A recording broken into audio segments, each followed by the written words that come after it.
ఇటీవల మనము సహజ వ్యవసాయం వైపు చూస్తున్నా కూడా ఇంకా మనకి స్ప్రే అవసరం చాలా ఉంది కాబట్టి స్ప్రేలో మీద కూడా జీసీని 12 నుంచి 5% కొత్త పంటల విస్తరణ పథకం కావచ్చు, ఐపీఎం కావచ్చు, లాస్ట్ ఇయర్ మనం చూస్తున్నట్టు ఫ్రూట్ కవర్స్ కావచ్చు, ఫార్మ్ పార్ట్స్ కావచ్చు, పాలి హౌసెస్ కావచ్చు, ఇవన్నీ కూడా దాదాపు 30 నుంచి 50% కంపెనీలు అమలు చేయడం జరుగుతుంది.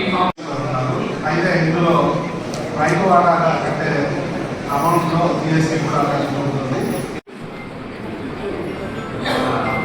మాట్లాడుతున్నది జిఎస్టీ అనేది మన దైనందిన జీవితంలో ఒక భాగమైంది.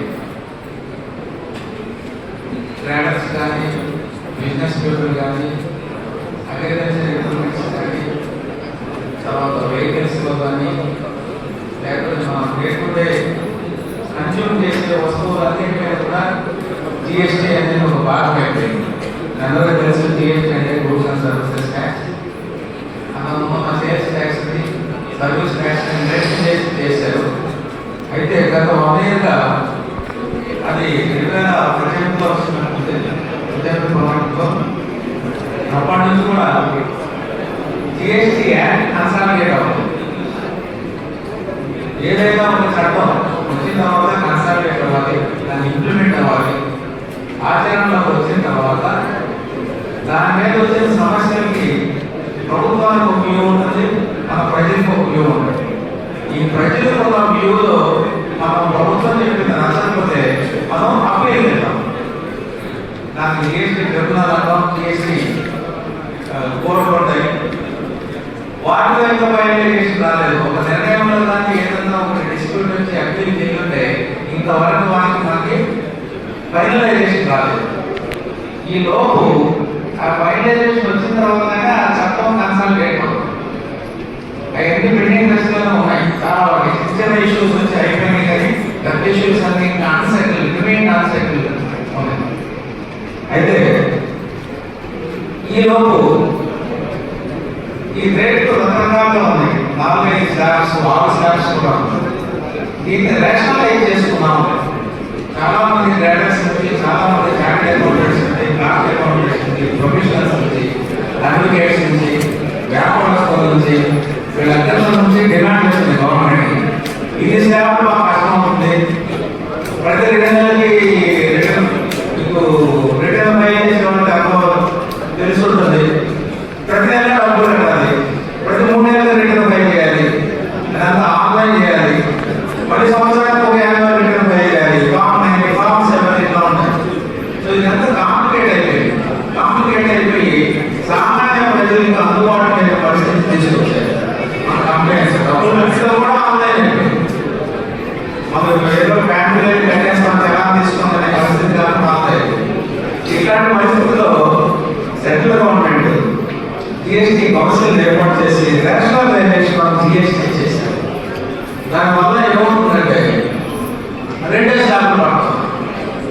ఉన్న స్లాబ్స్ అనేది 28 దాన్ని 18 తీసుకురావడం, 12 స్లాబ్ని 5 తీసుకురావడం, ఫైనల్గా ఇప్పుడు 5, 18 అనే 2 స్లాబ్స్ పెట్టుకున్నాం. కొన్ని ఐటమ్స్ ఇచ్చారు, కొన్ని ఐటమ్స్ ఇచ్చారు. అయితే 40% స్లాబ్లు ఉన్నాయి, అంటారు అవి కొన్ని కాస్మెటిక్స్ ఎలా ఉన్నాయి అంటారు. ఈ 2 స్లాబ్స్ మాత్రం ఇప్పుడు మన దగ్గర రేషనలైజ్ చేసి మన 22వ తారీఖు నుంచి దాన్ని అమల్లోకి తీసుకొచ్చారు. దీనివల్ల ఏంటంటే దీనివల్ల ప్రజలకు కలిగే ప్రయోజనం అంటే, ప్రభుత్వానికి కలిగే ప్రయోజనం అంటే, ప్రభుత్వానికి కలిగే నష్టం అంటే ప్రమాదంగా ప్రభుత్వానికి, కేంద్ర ప్రభుత్వానికి 80,000 నుంచి 1,50,000 కోట్లు దీనివల్ల కలెక్షన్ తగ్గే అవకాశం ఉందని అంచనా వేస్తున్నారు. ఇప్పటివరకు ఎవరు అనుకోలేదు. అయితే దాని ప్రభావం వల్ల మన రాష్ట్రం కూడా దెబ్బతింటుంది. మనకు కూడా జిఎస్టీ షేర్ వస్తుంది. మనం 50% అంటే 50% ఇస్తాం. అయితే దానిలో కూడా మనం 8,000 నుంచి 10,000 కోట్లు కానీ మనకి నష్టం వచ్చే అవకాశం ఉంది. నష్టం ఇన్ ద సెన్స్ కలెక్షన్ తగ్గుతుంది. నష్టం కాదు, ప్రభుత్వానికి కలెక్షన్ తగ్గుతుంది. అయితే ఎందుకు చేస్తున్నారు ఇంకా ఈ డబ్బులన్నీ కలెక్ట్ అయితే కదా మళ్ళీ మనకి సంక్షేమ కార్యక్రమాలు ఇచ్చేది. ఈ డబ్బులన్నీ తీసుకుంటే కదా మళ్ళీ మనకి అభివృద్ధి కార్యక్రమాలు ఇచ్చేది. ఈ 2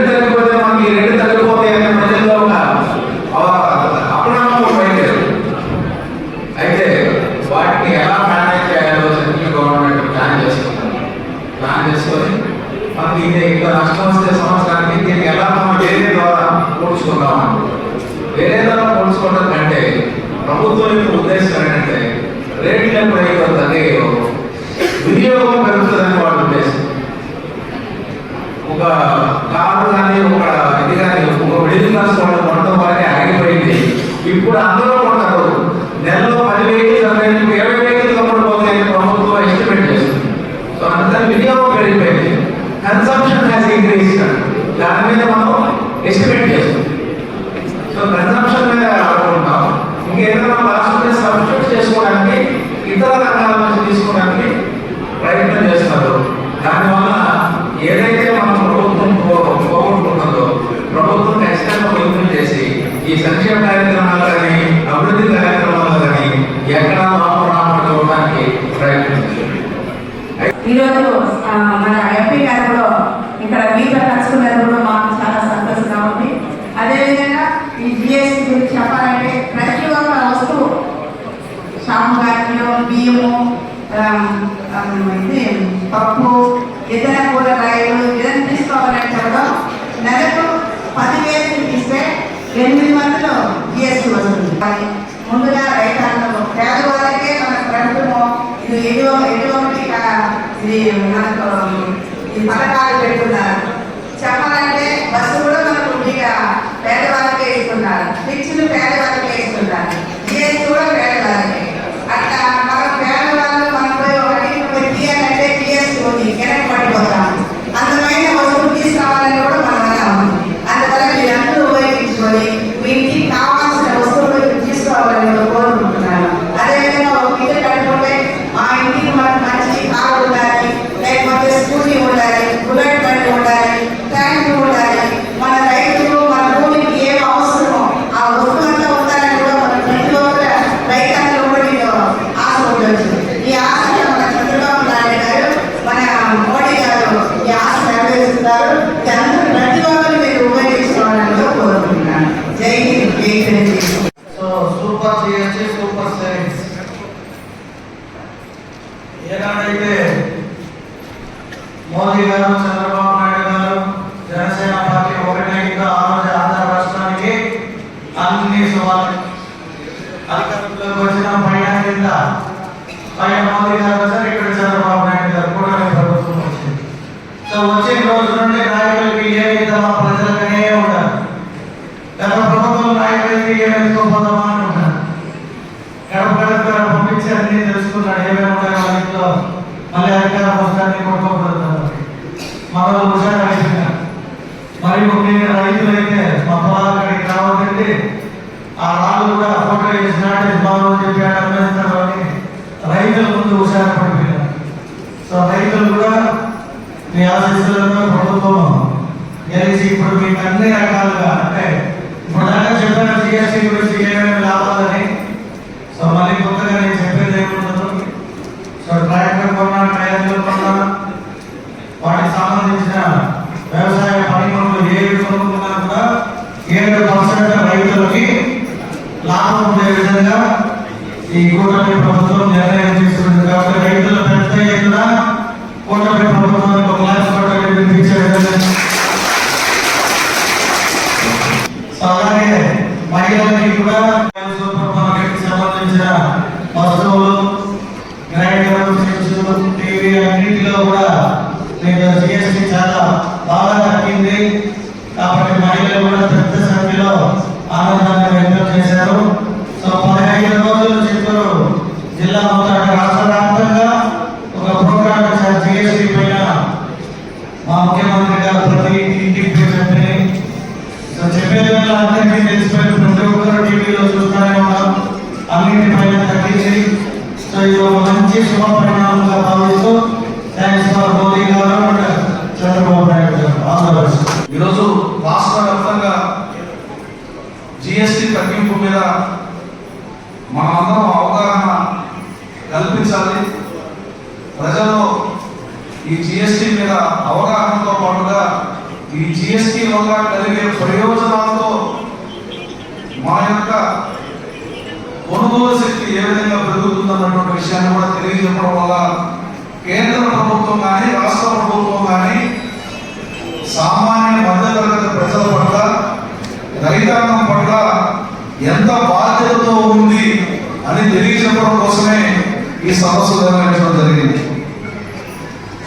జిఎస్టీ తగ్గిస్తే మాకేం వస్తుంది అని చాలా మంది అపోహపడుతున్నటువంటి సమయంలో జిఎస్టీ దాదాపుగా 15 సంవత్సరాల నుంచి ఒక భాగంగా మారుతున్నటువంటి క్రమంలో ఈ జిఎస్టీ విధానం తీసుకురాకముందు జిఎస్టీ తీసుకొచ్చిన తర్వాత అనేక మార్పులు వస్తువులు వినియోగించే క్రమంలో కానీ వాటిని కొనుగోలు చేసే క్రమంలో కానీ చాలా మార్పులు వచ్చాయి. మనకు తెలియకనే మనం తీసుకున్న బిల్లులో జిఎస్టీ ఉంది అని తెలియకనే చాలా మంది బిల్లు కట్టే వాళ్ళని మనం చూస్తూ ఉంటాం. అందుకు ఒక హోటల్ వెళ్తే కాకా హోటల్ వేస్తే మినిమం బిల్లు వేస్తే ఏ హోటల్కి వెళ్ళినా అందులో టోటల్ బిల్లు తర్వాత ఎస్జిఎస్టీ సిజిఎస్టీ అని కలిపి మళ్ళా గ్రాస్ హోటల్ వేస్తారు. మా ఇంటికి జిఎస్టీ ఎందుకు పెట్టాలన్నటువంటి ఆలోచన కూడా చాలా మందిలో జరుగుతుంది. దాన్ని భరించలేనటువంటి వ్యక్తులు. ఇలాంటి సందర్భంలో కేంద్ర ప్రభుత్వం అనేక రకాలైనటువంటి సంస్కరణలు తీసుకొస్తుంది. అంతర్జాతీయంగా అనేక రకాలైనటువంటి ఇబ్బందులు వస్తున్నాయి. మీ అందరికీ పేపర్ చూసే అలవాటు ఉంది, టీవీ చూసే అలవాటు ఉంది. అమెరికా మన మీద అనేక ఒత్తిడులు తీసుకొస్తుంది. అనేక రకాలైనటువంటి ఒప్పందం మీద సుంకాలు విధిస్తుంది. ఇలాంటి సమయంలో మన కొనుగోలు శక్తి మీద ఏ అంతర్జాతీయ ప్రభావం కానీ ఏ ఇతర ప్రభావం కానీ పడకుండా ఉండాలంటే దానికి ఒక సరైన మార్గం సామాన్యుడి యొక్క కొనుగోలు శక్తి పెరగాలి. కొనుగోలు శక్తి పెరగాలంటే ఏంటి? చిన్న ఎగ్జాంపుల్ చెప్పాలంటే చిత్తూరులో ఒక షోరూమ్ ఓపెన్ చేస్తారు, జీజేఎం ఫ్యాబ్రిక్ షాప్స్ అని. ఆ GJM fabric shop opening day రోజు ఏం చేస్తారంటే ఒకటి కొంటే 3 ఉచితం అంటారు. అంటే ఒకటి కొనాలనుకున్న వాళ్ళు కూడా 3 కొనాలనే ప్రయత్నం చేస్తారు. ఆ విధంగా ఇప్పుడు జిఎస్టీ తగ్గించడం వల్ల అంటే మీరు నెలకి 4 నుంచి 5,000 రూపాయలు రోజు చూసుకునే ఒక కుటుంబం దాదాపుగా కొన్ని వస్తువులు మనకి ఎందుకు మన బిడ్డలకి అవసరం లేదనుకొని అక్కడ త్యాగం కాదు, ఆ కొనుగోలు శక్తి లేక వెనక్కి వచ్చేస్తూ ఉంటాం. పాలు కొనడం, పెరుగు కొనడం, వెన్న కొనడం, జున్ను కొనడం, రైస్ కొనడం, పప్పులు కొనడం, చింతపండు కొనడం, బెల్లం కొనడం, అన్ని కొనడం స్టోర్లు మనం ఒక రోజు షాప్ వెళ్ళి అక్కడ అన్ని బిల్లేసిన తర్వాత ఎక్కువ అయిన కొన్ని వస్తువులు పక్కన వచ్చేసి తగ్గించడం. అదే ఈరోజు జిఎస్టీ తగ్గిన కారణంగా అవి తగ్గించడం కాకుండా ఇంకొక 2 వస్తువులు ఎక్స్ట్రా అయ్యి, ఎందుకంటే మనం కొనుగోలు శక్తి 5,000 రూపాయలు కెపాసిటీ ఉన్నప్పుడు 6,000 బిల్లు అయితే సమస్య కానీ 5,000 నుంచి 4,500తో 4,300తో బిల్లు అవుతుందంటే ఇంకొక 600 వస్తువులు మనం ఎక్స్ట్రా కొనుక్కోవడమే కాదు, ఇంకొక 500 రూపాయలు కూడా ఖర్చు పెట్టే సామర్థ్యం వస్తుంది. ఇది సాధారణ భాషలో మనందరికి అర్థమైందని చెప్తున్నారు. ఆ విధంగానే జిఎస్టీ తగ్గిపోవాలి. ఏ రకంగా తగ్గించారంటే 100కి 28 రూపాయలు జిఎస్టీ కంటే అనేక వస్తువుల నుంచి, 100కు 18 రూపాయలు జిఎస్టీ కంటే అనేక వస్తువుల నుంచి 0 చేసిన ఉన్నాయి, 5% చేసిన ఉన్నాయి. 28 రూపాయలు జిఎస్టీ కట్టేది ఎక్కడ? 5 రూపాయలకు తగ్గించడం ఎక్కడ?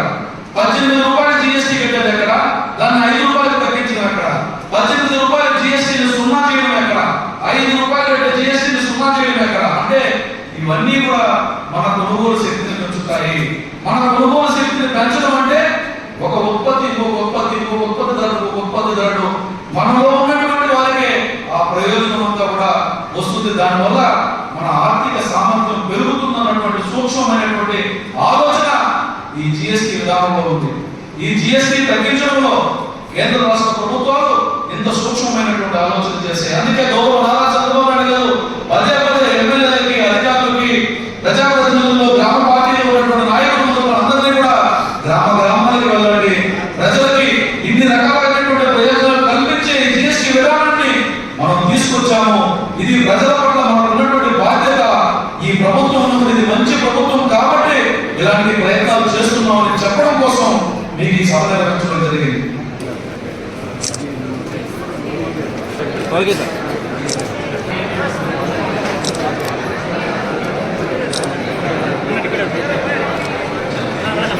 Gracias.